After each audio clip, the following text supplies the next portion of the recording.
এরপরেও আমাদের সমাজে এমন মানুষের অভাব নাই যারা নবীরে গুনাহগার সাব্যস্ত করে।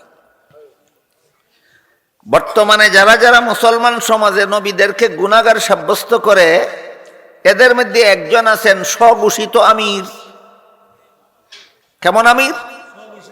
স্বঘোষিত আমির, সাদ সাহেব, সাদ কান্দলবি। তিনি বলে জাকারিয়া আলাইহিস সালাম আল্লাহর দরবারে শাস্তিযোগ্য অপরাধ করেছিলেন। ইউসুফ আলাইহিস সালাম আল্লাহর দরবারে শাস্তিযোগ্য অপরাধ করেছিলেন। মুসা আলাইহিস সালাম আল্লাহর দরবারে শাস্তিযোগ্য অপরাধ করেছিলেন। এমনকি মুহাম্মদুর রাসূলুল্লাহ সাল্লাল্লাহু আলাইহি ওয়াসাল্লাম আল্লাহর দরবারে শাস্তিযোগ্য অপরাধ করেছিলেন। এইসব কথা শুনলে অনেক সাধারণ মুসলমান প্রশ্ন করে থাকে, এত বড় আলিমের খানদান, বিশ্বজোড়া তবলিগের সুরার সাথী হইয়া এই সমস্ত কথা কেন কয়?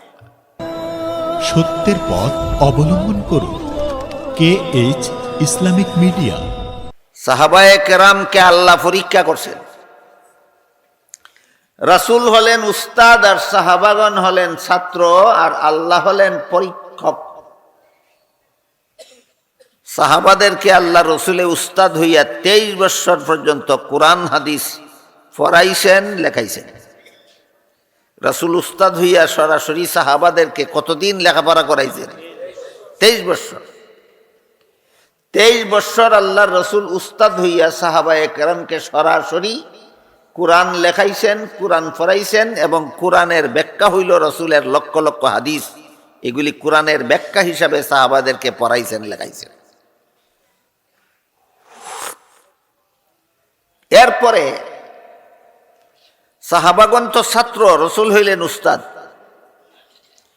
23 বছরে 30 পারা কোরআন লেখাপড়া করাইয়া, লক্ষ লক্ষ হাদিস লেখাপড়া করাইয়া, এরপরে যদি রাসূলে নিজেই তাদের পরীক্ষা নেন, আর ঘটনাক্রমে সবগুলি ছাত্র যদি ফার্স্ট ডিভিশনে পাস করে, একটা কথার কথা, ঘটনাক্রমে সবগুলি ছাত্র যদি ফার্স্ট ডিভিশনে পাস করে, তাইলে যারা রাসূলের দুষ্কুজে, সাহাবায়ে কেরামের দুষ্কুজে, এরা একটা ফাঁক পাইব এই কথা বলার, যে নিজেই ফরাইল, নিজেই লেখাইল, নিজেই পরীক্ষা লইল, মনে হয় খাতির কইরা নিজের সব ছাত্র ফার্স্ট ডিভিশন দিয়া দিল। এই কথা বলার ফাঁক থাকে কিনা? রাসূলে নিজে পরীক্ষাটা নিলে থাকে কিনা? নিজেই ফরাইলেন, নিজেই লেখাইলেন, নিজেই পরীক্ষা নিলেন, এখন দেখা যায় সব ছাত্র ফার্স্ট ডিভিশনে পাস। তাহলে একটা কথা কোয়ার ফাঁক থাকে যে তুমি পড়াইছো, তুমি লেখাইছো, তুমি পরীক্ষা লইছ, মনে হয় তোমার সব ছাত্রের খাতির খুঁজা তুমি ফার্স্ট ডিভিশন দিয়া দিছ। এরকম কথা বলে একটা ফাঁক কাদের জন্য থাকে? 2 দল মানুষের জন্য থাকে। এক দল মানুষ যারা রসুলের দুষ্কুজে বেড়ায়, আর এক দল যারা সাহাবায়ে কেরামের দুষ্কুজে বেড়ায়। আপনারা যে সমাজে বাস করেন, এই সমাজে এই 2 দল কপাল ফুরার অভাব নাই। এক দলে রসুলের দুষ্কুজে বেড়ায়, আর এক দলে সাহাবায়ে কেরামের দুষ্কুজে বেড়ায়। রাসূলের দুষ্কুজে যারা বেড়ায়, এরা সরাসরি নবী রসুলগণকে গুনাহগার কয়। সরাসরি নবী রসুলকে কি কয়? গুনাহগার কয়। আমি দলিল পরে বলি, আগে একটা বিবেকের কথা কই। আল্লাহ নবী রসুলকে দুনিয়াতে পাঠান মানুষকে গুনায় লিপ্ত করাবার জন্য, না গুনার থেকে ফিরাবার জন্য? যে আইলো অন্য মানুষে গুনার থেকে ফিরাইতো, হে নিজে যদি গুনায় লিপ্ত হয়, এটারে কয় সরিষার ভিতরের বুত। মানুষরে বুতে ধরলে সরিষা দিয়া যারে, সরিষার ভিতরে যদি বুত থাকে, যারবো কি দিয়া? অন্য মানুষে গুনাহ করলে নবী দুনিয়াতে আইয়া তারারে গুনার থেকে ফিরায়, নিজে গুনায় লিপ্ত হইলে অন্য মানুষে ফিরাইব কে? তোরা কলে ধরে না? তাহলে নবীগণ গুনাহ করবেন, এটা কি বিবেক সম্মত কথা না বিবেক বিরোধী? এটা বিবেকের কথা কইছি, আগেই কইছি, এটা দলিল না, এটা বিবেক। এবার দলিল শোনেন। আল্লাহ ইব্রাহিম আলাইহিস সালামকে বলেছিলেন, আমি আপনাকে নবী বানাবো, ইন্নী জাইলুকা লিন-নাসি ইমামা, ক্বালা ওয়া মিন যুররিয়্যাতি, ইব্রাহিম ইসলাম বললেন, খালি আমারে না, আমার আওলাদদেরকেও নবী বানান। আল্লাহ বলেন, আওলাদের ভিত্তিতে নবী বানাই না, লা ইয়ানালু আহদিজ জালিমিন, বেগুনাহ হওয়ার ভিত্তিতে নবী বানাই। কোন নবীর আওলাদ তুমি, এই এই এই দৃষ্টিভঙ্গিতে আমি কেউরে নবী বানাই না।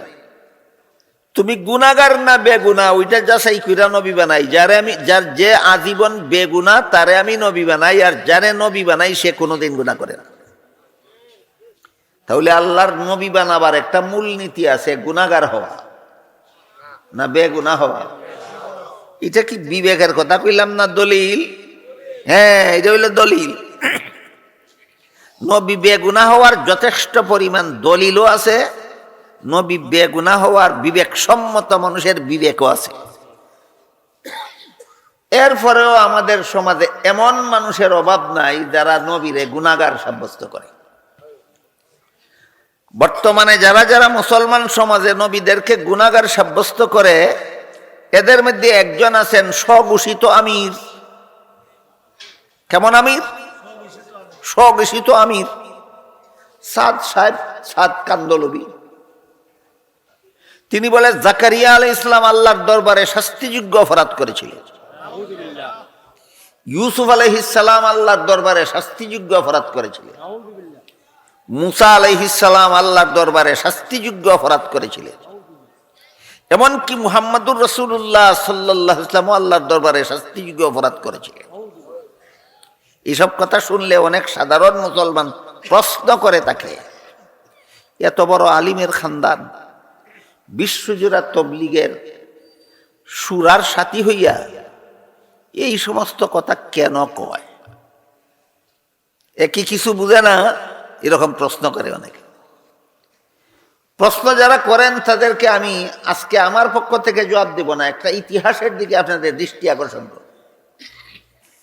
নবাব সিরাজউদ্দৌলার আত্মীয় ছিল মীর জাফর এবং প্রধান সেনাপতিও ছিল। বলেন, মীর জাফর খ্রিস্টানের সন্তান না মুসলমানের সন্তান? সাধারণ না নেতৃস্থানীয়? প্রধান সেনাপতি। এই প্রধান সেনাপতিরে খ্রিস্টানেরা ঘুষ দিয়া কিনা নিল নবাবের পক্ষে কাজ করার জন্য না খ্রিস্টানের পক্ষে কাজ করার জন্য? ঘটনা কি? সেনাপতিরে যদি কাবু করা যায় ঘুষ দিয়া, তাহলে সমস্ত সেনাবাহিনীর আর কিছু বলতে হবে না, বাকিরারে হেউই সাইজ করব। ঠিক তেমনি ভাবে সাদের মতো নেতারে যদি ইহুদি খ্রিস্টানেরা ঘুষ দিয়ে কিনা লাইতে পারে, তাহলে বিশ্বজোড়া তবলিগ জমাতে জনে জনে সাইজ করানো লাগতো না, হে একা ওই সকলটিরে সাইজ করে দিব। সুতরাং নবাব সিরাজউদ্দৌলার সেনাপতিরে যেই কৌশলে খ্রিস্টানেরা দালাল বানাইছিল, একই কৌশলে সাদ সাবরে ইহুদি খ্রিস্টানেরা মুসলমান সমাজে নবীগণকে গুনাহগার সাব্যস্ত করার দালাল বানাইছে। এই জন্য বলেছি, আমাদের সমাজে এখন নবীগণের দুষ খুঁজার মতো মানুষের অভাব নেই। যারা নবীগণের দুষ খুঁজে, এদের মধ্যে বর্তমানে একজন নূতন আবির্ভাব হয়েছে, তাই সাদ সাহেব। তেমনি ভাবে সাহাবায়ে কেরামের দুষ খুঁজনেওয়ালা মানুষের অভাব নাই। সাহাবায়ে কেরামের দুষের ব্যাপারে একটা বিবেকের কথা বলবো আর একটা দলিলের কথা বলবো। এক হাদিসে রাসূল করিম সাল্লাল্লাহু আলাইহি ওয়াসাল্লাম বলেন, কেউ যদি আমার সাহাবাদের সমালোচনা করে, তাহলে সে আমি রসুলেরই সমালোচনা করে, আর আমি রসুলের যে সমালোচনা করে সে আল্লাহরই সমালোচনা করে। আর যে আল্লাহর সমালোচনা করে তার মরতে কিছুদিন দেরি হইতে পারে, কিন্তু আল্লাহ তারে গজবের হাতে ধরতে দেরি করবেন না। আমরা বুঝার ব্যাপার হইল বিবেকের দ্বারা, যে সাহাবীর সমালোচনা হইলে রসুলের সমালোচনা কেমনে হয়, আর রাসূলের সমালোচনা করলে এইটাই আল্লাহর সমালোচনা কেমনে হয়, এটা বিবেকের দ্বারা বুঝতে হবে। বিবেকটা হইল এই যে একটু আগে বললাম, রাসূল উস্তাদ আর সাহাবাগণ ছাত্র। কে উস্তাদ আর সাহাবাগণ ছাত্র। কেউ যদি রাসূলের বিরুদ্ধে কিছু কয় না, কিন্তু সাহাবাদের দুশ্চর্চা করে, এর মানে হইল উস্তাদ খারাপ আসিল না, ছাত্ররা খারাপ। এর মানে এটা না। আপনি বিবেকটা জিজ্ঞেস করেন, রসুলের বিরুদ্ধে কিছু কয় না, সাহাবাদের বিরুদ্ধে কয়।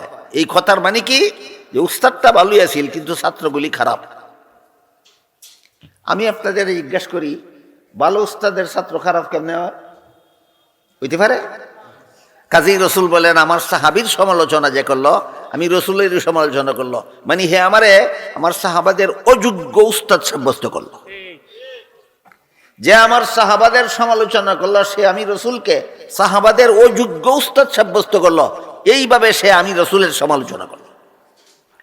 আর যে রসুল এত বড় অযোগ্য ছাত্ররে বালা মানুষ বানাইতে পারছে না, এমন লোকটারে যে আল্লাহ রসুল বানাইলো, হে আর কত বালা কাম করলো। এই পদ্ধতিতে সে আল্লাহরই সমালোচনা করল। গেল বিবেকের কথা। এবার শুনেন দলিলের কথা বলি। তিরমিজি শরীফের বর্ণিত এক হাদিসে রাসূল করিম সাল্লাল্লাহু আলাইহি ওয়াসাল্লাম বলেন, ইযা রাআইতুমুল্লাযীনা ইয়াসুব্বুনা আসহাবী ফাকুলু লানাতুল্লাহি আলা শাররিকুম। রাসূল বলেন, আমার উম্মত মুসলমানেরা, তোমরা যখন ওই সমস্ত লোকদের দেখতে পাবে যারা আমার সাহাবাদের সমালোচনা করে, তাদেরকে বলে দিও আমার সাহাবা সমালোচকদের উপর আল্লাহর লানত। সাহাবাদের সমালোচনা করা আল্লাহর লানত পাওয়ার কাজ। কি পাওয়ার কাজ? লানত পাওয়ার কাজ। এখানে এসে যারা সাহাবাদের সমালোচনা করে, তারা প্রশ্ন করে থাকে, কেন সাহাবারা কি গুনাহ করছিলেন না? এই যে সূরা হুজুরাতের 2 নম্বর আয়াতে আপনারা শুনে আইছেন, দুইজন সাহাবীর গলার আওয়াজ বড় হয়ে গেছিল রসুলের দরবারে বসা অবস্থায়। এটা কি ভালো কাজ ছিল না খারাপ? যে কারণে আল্লাহ তাদেরকে সতর্ক করে দিতে হইল। তো যেটা খারাপ এটা খারাপ কইতাম, এটা একটু সমালোচনা হারাম হবে কেন? চাপাবাজ কেমন চিন্তা করে দেখেন। অথচ হাদিস শরীফে রাসূল করিম সাল্লাল্লাহু আলাইহি ওয়াসাল্লাম বলেন, আত-তাইবু মিনাজ যামবি কামাল্লা যামবালা।